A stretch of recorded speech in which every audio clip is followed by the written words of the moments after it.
Chad E. Foster, welcome to the Fieldswell Podcast. Thank you for having me. Look forward to our conversation. It's my pleasure. I've been looking forward to our conversation. I know we were supposed to chat a couple of weeks ago, and then you had numerous speaking engagements come up, and you've just gotten back from a few weeks of travel.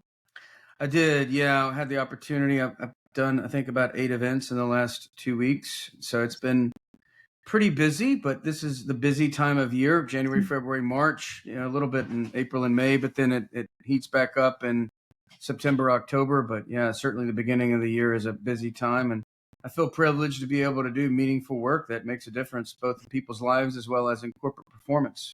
Yeah. So for our listeners, you've made it your mission to redefine what it means to be blind, and you're doing an exceptional job at that. And I think so much of it is related to your perspective. You don't see success as something that happened despite being blind, but because of it. And we're going to get into that. Yep. To start, I feel like it would be helpful to go back to the day when you did lose your eyesight so you can have more of the background and your story. Sure. Yeah. So growing up, I could see. I played sports. I played football, basketball, played soccer, wrestled in high school. Had a relatively, normal childhood for a little while, but it wasn't always quote unquote normal. I always had problems seeing in dark rooms and or at night. And so at 3 years old, my parents took me to Duke University where they diagnosed me with RP, retinitis pigmentosa, which is an inherited eye condition that nobody else in my family has. Obviously, my parents are carriers. Come to find out later on when I was in my 30s, I was tested genetically and found out that it's autosomal recessive. It's a mutated gene. And so I found out why nobody else in my family was symptomatic other than me. And so I ended up coming out on one side of the roll of the dice. My brother came out on the other. He doesn't have it. But yeah, these doctors, when I was 3 years old, they told my parents that they should sign me up for a special school for the blind, but instead they enrolled me in soccer. And that was just kind of the mentality that they had, was not to put me in a corner and expect less of me because I had this pending thing that was going to happen to me. And so I lived a pretty active lifestyle. I did most things that young kids do. Rode a bike, rode motorcycles, jet skis, drove a car, and did experience some challenges, obviously learning the limitations of my eyesight, bumping into things at night or in poor lighting conditions. I was at the hospital so much, they started questioning me and my parents in separate rooms because they thought they were abusing me. We pretty much had our own parking spot there. We were there so much. But I was just learning the limitations of my eyesight. I didn't know what I couldn't see when I couldn't see it. And you can't either, right? You can't, You don't know what you can't see in your own life. We all have blind spots. Mine were physical and obviously figurative as well. But at the time, I'm talking just quite literally all the blind spots in my field of view. And then in college at roughly 21 years old, and I say roughly because it was a bit of a process. There wasn't one day where I woke up and the lights were out. It was a slower process. And so it really began at about 19 years old and things started to fade. And at 21 specifically, there was a day I was reading a literature assignment. And I just couldn't see to complete the assignment. I couldn't see the words on the page anymore. And I went and turned on this really bright lamp. I rested my eyes. I tried all these tricks that I knew to help me see better, and none of them worked. None of them worked that day. And so that was the day I realized that, you know what, the gig's up. Like life as I had known it to this point is coming to an end. Everything I'd hoped and dreamt of being is kind of dying here with this new reality, this new really dark reality. And so that was a tough moment, really accepting the new reality that I found myself in at 21 years old. We ask kids all the time what they want to be when they grow up. And I've yet to hear one single child say they want to be a blind person. So I had to figure out what I was going to do. And that was certainly a tough moment, having to transform myself, knowing that I had to reinvent myself and figure out a new path forward. And at the time, I couldn't even envision what success looked like in those circumstances. I was stuck in the poor me victim mentality. And I stayed there for a little while. Yeah. I mean, it sounds, first of all, thank you for sharing your story with us. It sounds like, you grew up with this family who encouraged you to go out and pursue your calling and your heart despite the circumstances. Yep. And then here you were at 21 feeling life as you knew it was over. Yep. How long did it take you to kind of flip the story you were telling yourself? I mean, it's not something that happens overnight. Like, that is a big thing to happen to you. And again, something you said many would definitely not wish for. Yeah, it took some time. I sat there in the poor me victim mentality for several months. I had good days and bad days. I knew, though, at 21 years old, sitting around and feeling sorry for myself for the rest of my life wasn't the way to go.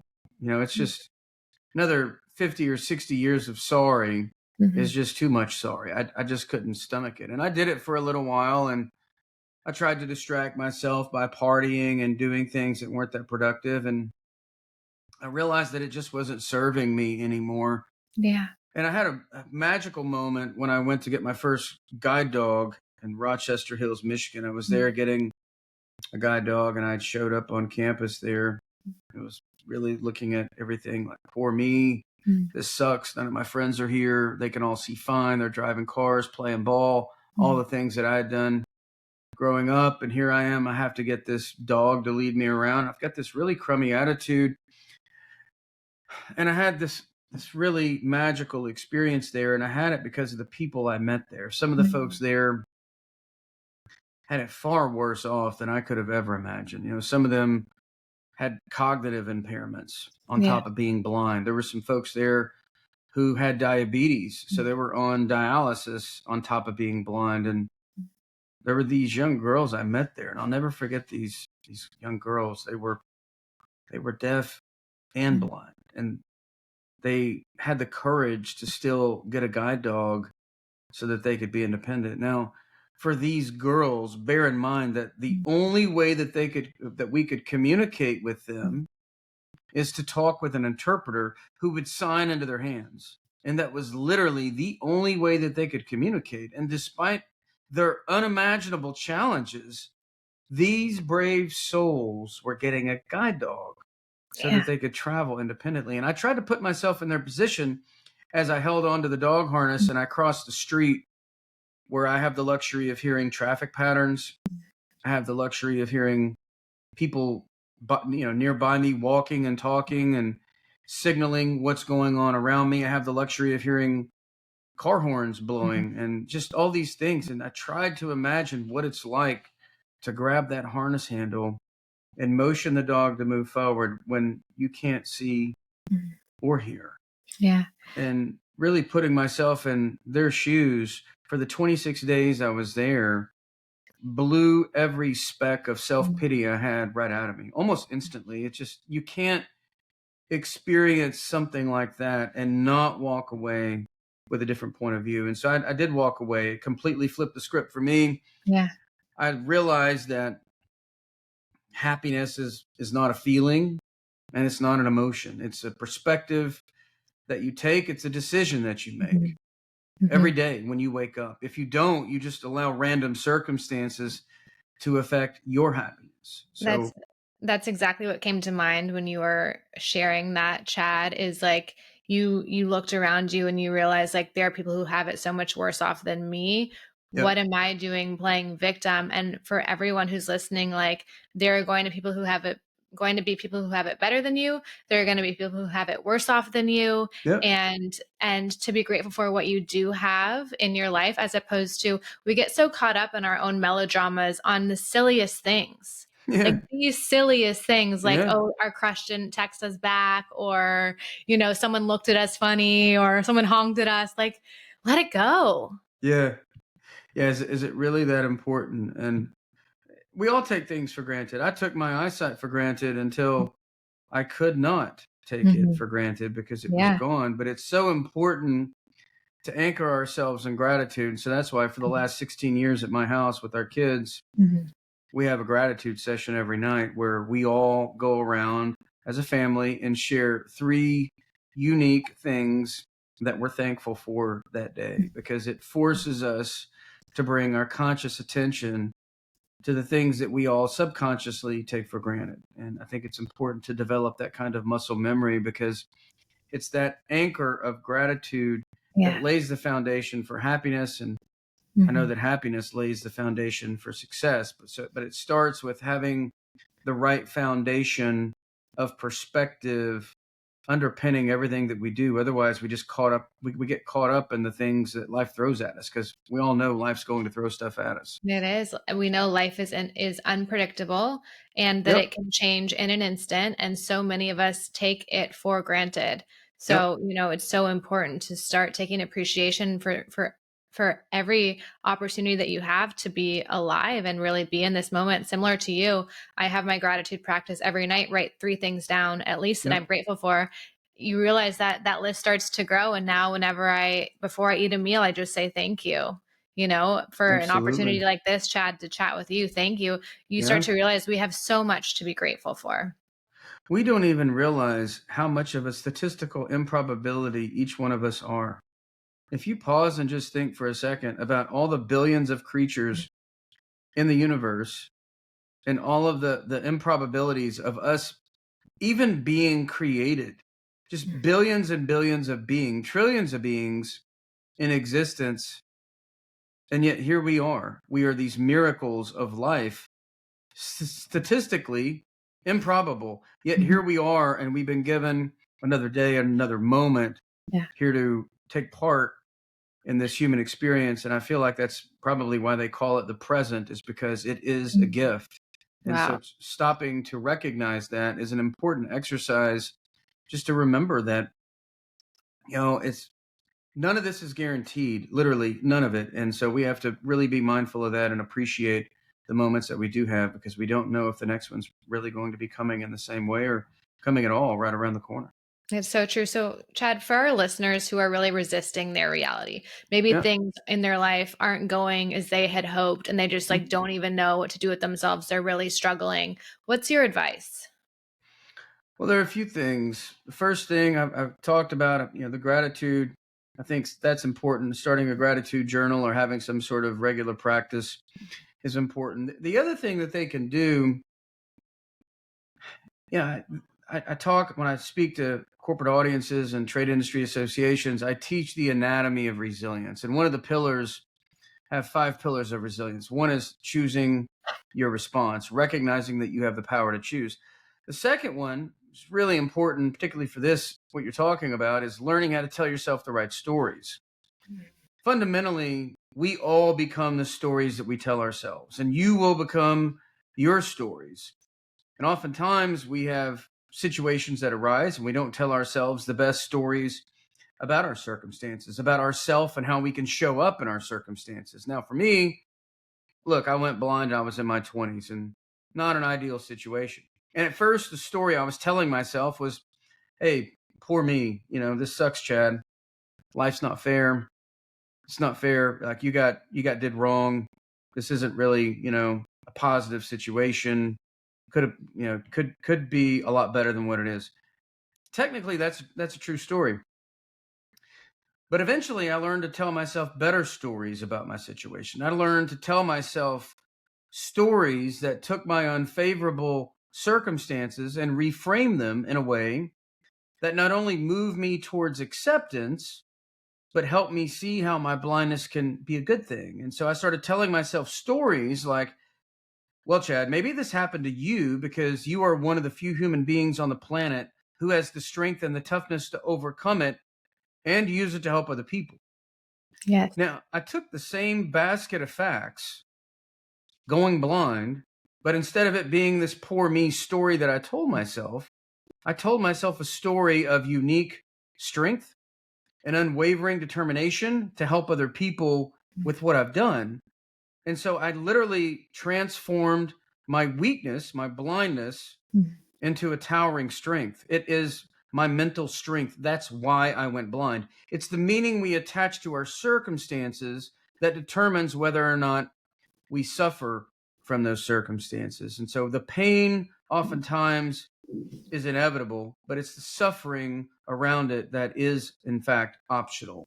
And the suffering is the stories that we choose to tell ourselves about our circumstances. So if you can learn to take your basket of facts and tell yourself stories that reframe them in a way that turns it into a positive where you're not only benefiting from it, but if you really want to go the extra mile, reframe it in a way so that you can serve other people and serve a greater good beyond just yourself. That really is where post-traumatic growth lies. It's how you can experience post-traumatic growth and take a bad situation and turn it into an opportunity to do a lot of good. Yeah, it's so true, Chad. Instead of poor me, woe is me, why did this happen to me? Shift it to how can I use what I've been through to help others? And I know we talked about this, like Yeah. how liberating and freeing it can be, and what a Yeah. great route it is to take when you are struggling and feeling that like victim mindset, to shift it by opening up about what you've been through and Yeah. using it to help others who have maybe been through something similar. Yeah. It's hard to put into words the amount of healing and nourishment and motivation and persistence and courage that you will experience when you can take your life's struggles and connect them to a way that you can serve a greater good related to that struggle. I learned this when I went to Harvard. I studied there. My company sent me to Harvard because I brought in billions of dollars for our company. And my job was, I was a senior director of pricing strategy and solutions. My job was to direct pricing strategies and solutions for multi-billion-dollar deals where we're selling technology services. And I was very successful at that, brought in a lot of contracts for the company. And I had been given this accomplished alumni award by my alma mater, University of Tennessee. And so they wrote this story about me, and my boss is asking me, he's like, hey, what can we do for you? Seems like you've got an opportunity here. You've done some good. You've got this award. You've helped the company a whole bunch. What can we do for you? And I asked them for some crazy reason to write a 6-figure check and send me to Harvard. And for some crazier reason, they agreed.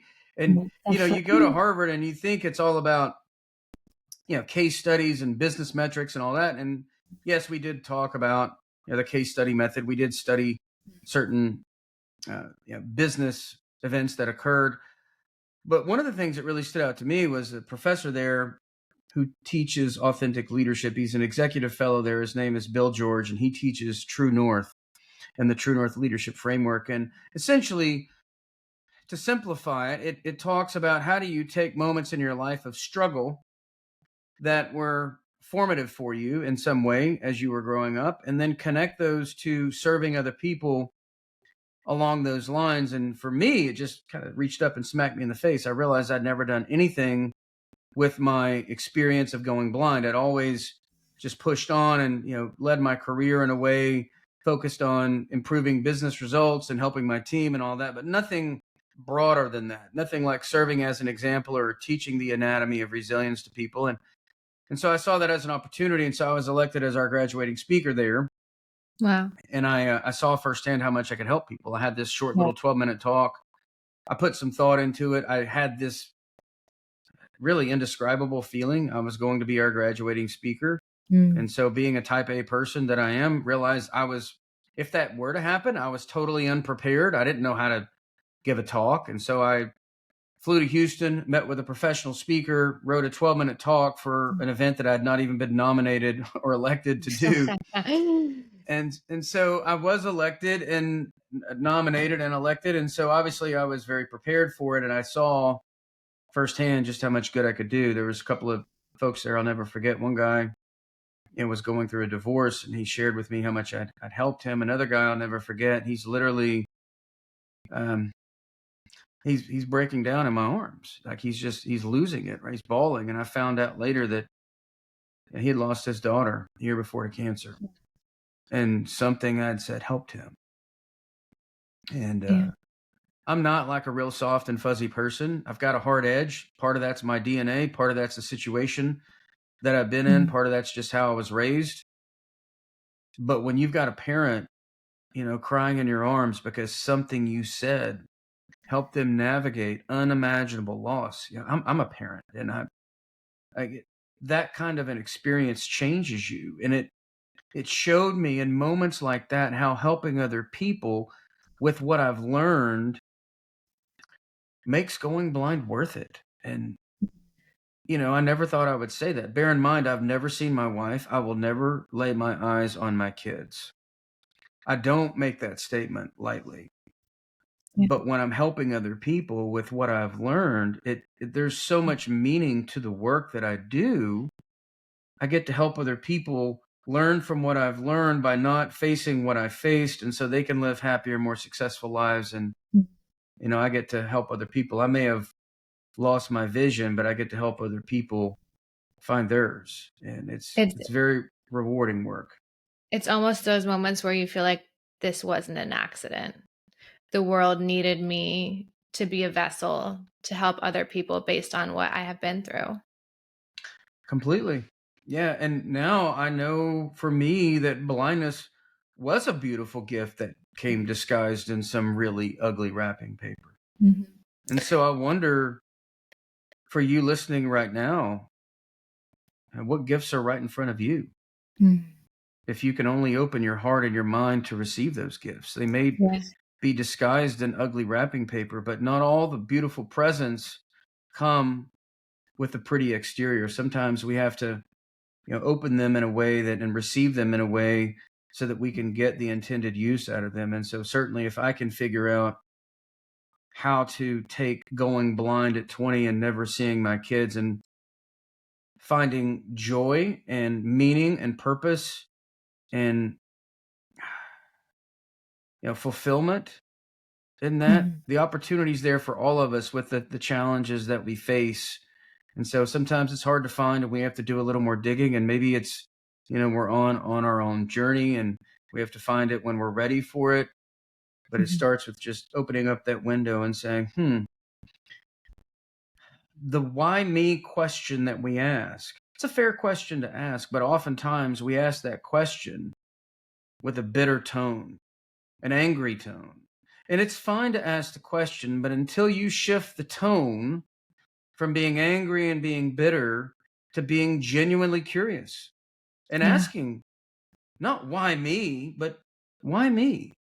Why Mhm. did this happen to me? Mhm. Is there some greater good that I'm supposed to do with this bad situation? And when you open up yourself to that curiosity, having that open mind, sometimes you'll find the answer does reveal itself in a way that just could surprise you. Mhm.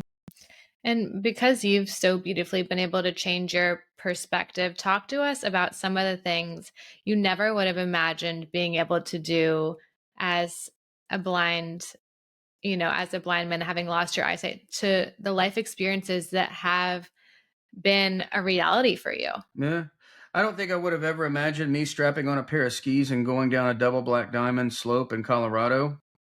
That was not on my radar. I started learning how to ski at 38 years old, totally blind. I went blind at, as I said, 21. At 38, I started skiing. About 6, 7 years later, I'd made such great progress that we decided to start trying some expert terrain. We'd always, not always, after 5 or so years, we started black diamonds, and then we started experimenting with double blacks. And if you've ever been on a mountain or not, they're literally the steepest and most dangerous slopes that you can get on.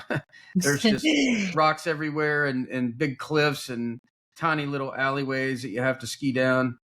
So it's not the most ideal situation for a blind person, but we figured out a path to make it happen. So I never Wow. would have imagined that. And then, some of the other things, I never would have imagined me fighting in Brazilian Jiu-Jitsu combat sports tournaments and taking on obviously people who can see. And I started doing that because I wanted to spend time with my kids doing some activity. And I can't really teach them how to shoot a basketball anymore, or how to kick a soccer ball, but now I can teach them how to defend themselves. And so I have an opportunity to work with them and show them the right techniques to defend themselves. And we get to spend time bonding, doing that, and even help my daughter. She did a tournament last year, her first tournament. But it's one of those things where if you're on the mat training with people, if you want to talk about my fourth pillar of resilience, getting comfortable with discomfort, I don't know of many things that teach you how to get comfortable with discomfort better than training and fighting somebody in Brazilian Jiu-Jitsu. They're literally trying to choke you out. They're trying to take your arm or your knee or your, whatever, arm bar you, knee bar you, wrist lock, ankle lock, all those different things. And Yeah. you have to learn to just kind of settle into the fear. You have to lay down in the terror and succumb to it, and get really comfortable and relaxed. And the funny thing is, the more you move towards the fear in your life, the more okay you become with it, the more you learn to step through the fear. It's not as scary. You learn to relax. You learn to be casual about it. And ironically, a lot of these seemingly inescapable chokeholds that you find yourself in aren't so inescapable. You can find a way out of those bad situations if you can just stay calm enough to look for them. And that's true whether or not you're fighting somebody on the mat, or maybe something in your personal life, or something at work feels like it has you in a chokehold. Yeah. But that really is the way that we grow, the way that we transform, is moving towards the fear. See, fear is not something to be avoided. Fear, quite literally, is the direction of travel, because growth is on the other side of that fear. And so that's why I love jujitsu so much, is because it's been such a metaphor for my life. It's been hard. It's been uncomfortable. It's been just getting 0.1% better every day. It is getting comfortable with the fear and the anxiety and just showing up and doing the work. You have a bad day, show up tomorrow and do the work. You have a good day, show up tomorrow and do the work. You're going to have good days. You're going to have bad days. But that's not the point. The point isn't to focus on the outcomes. If you're focused on the outcomes, you won't really enjoy the process and you won't be effective at the process. So just show up and do the work, and the outcomes will take care of themselves. And jiu-jitsu teaches you that, because you can't do it and have a big ego. If you have a big ego when you start training in a martial art like that, you will be humbled very, very quickly, and either you will lose the ego or you will drop out. There really is no way around it. And so it forces you to have what I call the beginner's mind. And that is a mind that's focused on learning and not viewing everything as a win-lose. Everybody's on a different journey. I'm a purple belt. I got my purple belt about a year ago. There are people in there who've been training for 10, 20 years. They're black belts. Well, if I'm comparing my win-loss against them, how fair of a comparison is that? And certainly the world that we live in right now, with everybody on Instagram and social media, we've got an epidemic, I think, of comparisonitis out there, where everybody's trying to compare themselves to images of people's lives. It's not even real. But the only comparison we should be making on social media, in our personal lives, or in my case, on the mat in jiu-jitsu, isn't to another person. It's to myself. Am I better than I was 6 months ago? Am I making progress on my journey? Am I okay with where I'm at? And as long as I drop the ego, not worry about wins and losses, focus on learning, keep the beginner's mind, stay curious, stay humble, do the work, that learning will lead to winning over time. But it takes showing up and doing the work and respecting the people around us, and really appreciating the process and not thinking so much about the outcomes. The consistent, persistent pursuit of your own potential, and striving to be better than you were yesterday, and kind of being tunnel vision just on your well-being, your path, your journey. You wrote a book, Blind Ambition. Talk to us about what we can look forward to reading in Blind Ambition.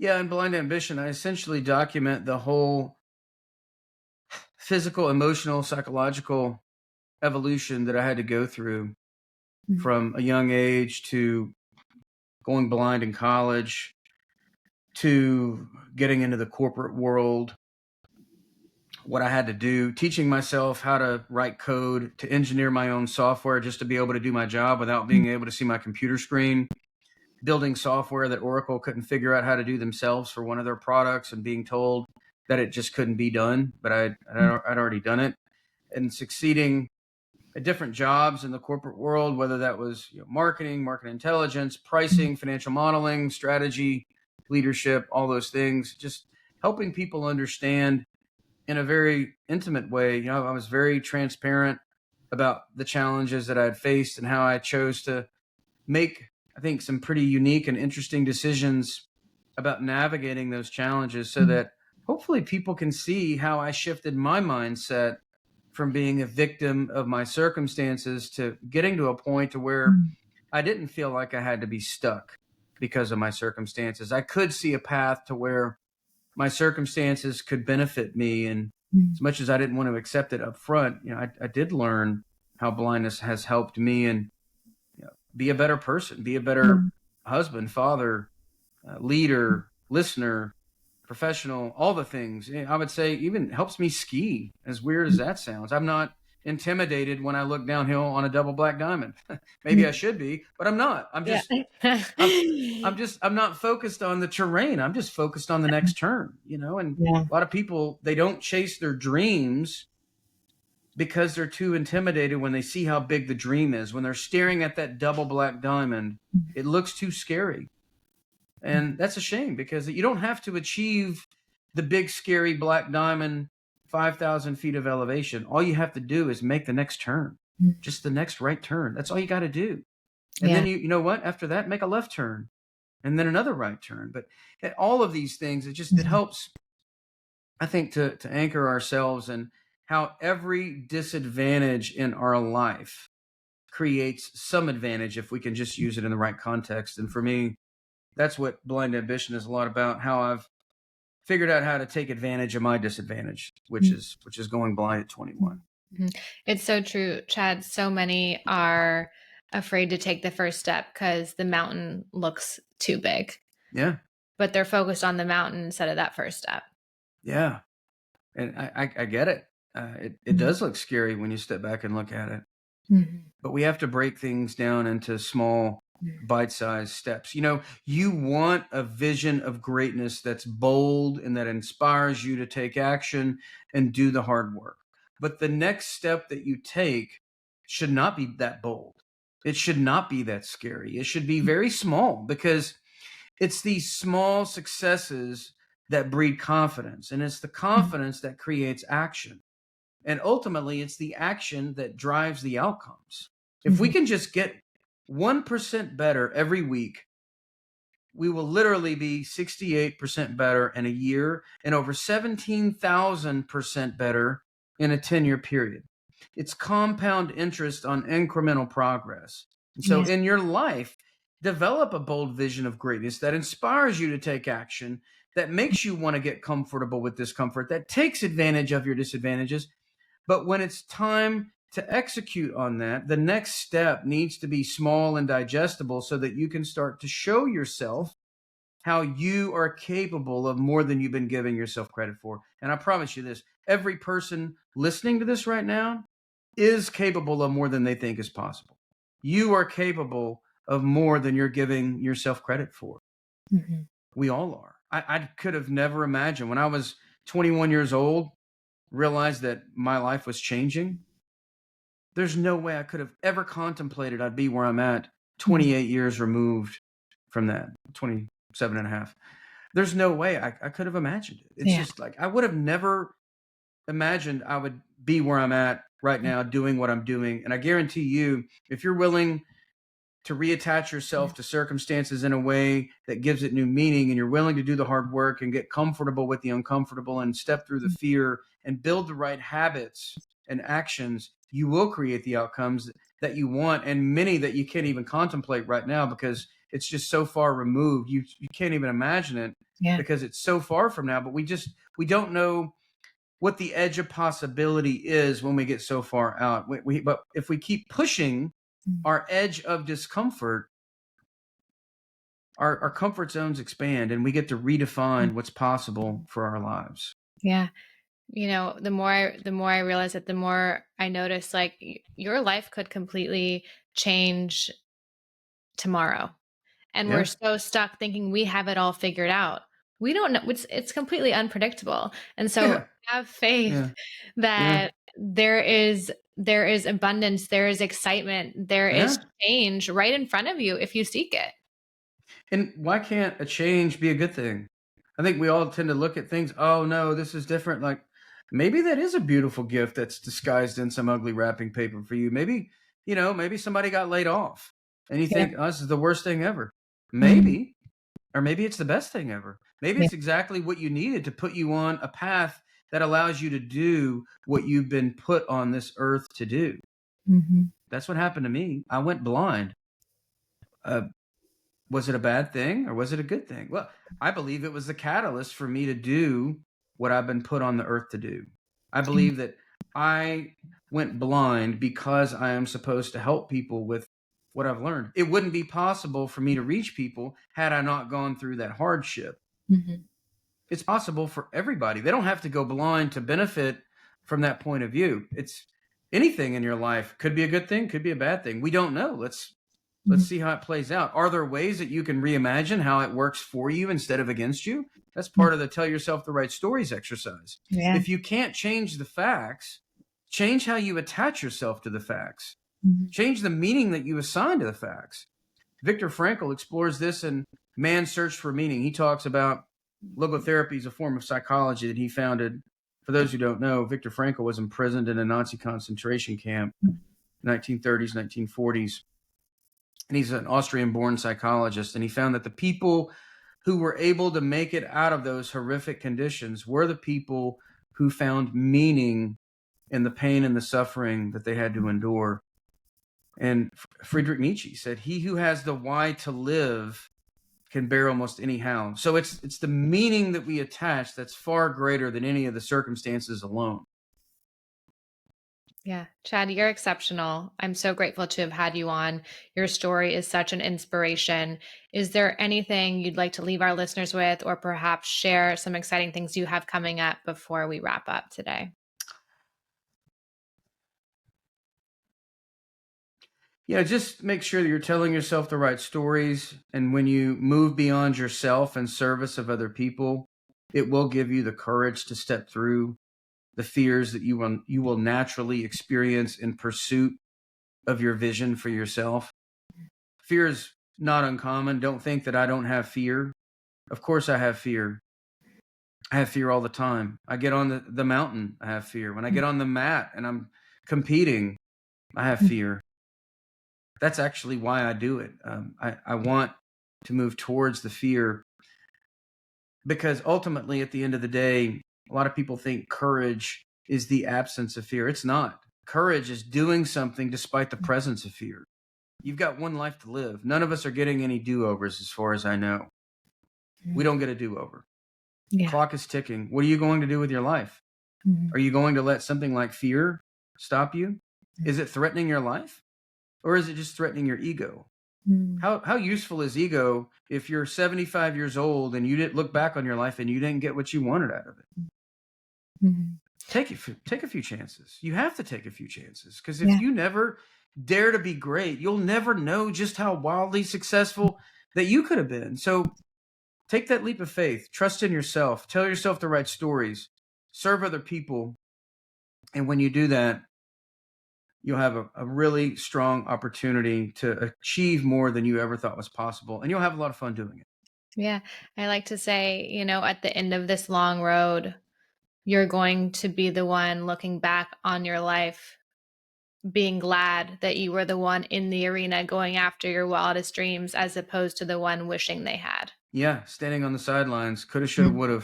Yeah, exactly. I call it the future you exercise. What can future you live with? Failing when you're trying to pursue your dreams, or never even knowing just how wildly successful your life could have been if you had only tried. Chad, where can our listeners find you? They can go to my website, chadefoster.com. Links to the book are there. Links to the masterclass are there. Links to my videos, blog articles, press coverage, all that stuff is there. Love to hear from folks. Yeah, absolutely. And all my social media stuff is there too. They can follow me on Instagram, Facebook, all the different social media handles are there. Fantastic. Thank you so much for coming on today. It's been a pleasure. Thanks for having me.